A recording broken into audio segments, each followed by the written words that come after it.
Sérgio, o galã rico e falido, decide usar nossa heroína ingênua Marimar, para se vingar do pai e da madrasta, que meteram um louco, e hipotecaram a fazenda que era herança dele sem dizer nada.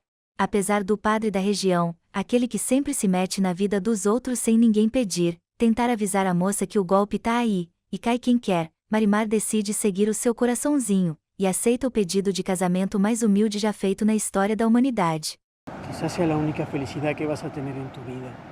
Após ter que cumprir a árdua tarefa de beijar uma boca que nunca viu pasta de dentes, Sérgio pede a mão da inocente Marimar aos avós, que não acreditam que ele se apaixonou por alguém que não tem sapatos novos para usar.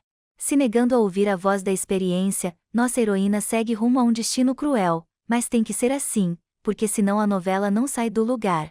A coitadinha, que não tem nem sapatos, o que dirá um vestido de noiva, queria se casar com o vestido da avó, que estava tão velho e feio, que até o cachorro julgou com força. Mas no final deu tudo certo, porque o noivo bancou os trajes finos do casamento.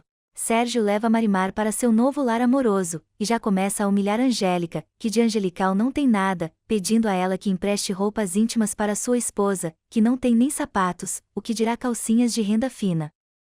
O macho fica todo emocionado ao ver que de banho tomado, a esposa até que era bem jeitosa.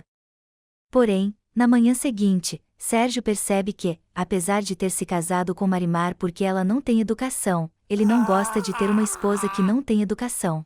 O macho fica cada vez mais tóxico, revoltado porque a mulher não sabe diferenciar uma faca de uma colher de sopa, revoltado porque a mulher se veste igual uma palhaça e acha que tá abafando, revoltado porque ela é ciumenta pra caramba e sai rodando mulher folgada pelo cabelo.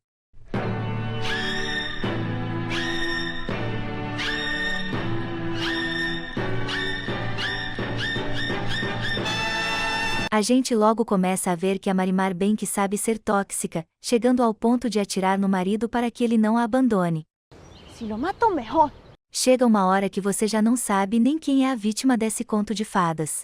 A madrasta malvada Angélica, que de angelical não tem nada, e gosta de fazer intrigas, se aproveita do temperamento desequilibrado da pobre Marimar, para bombardear o casamento dos pombinhos de Chernobyl.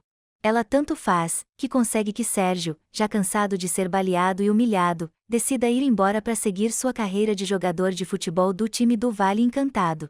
Não falei que isso era um conto de fadas?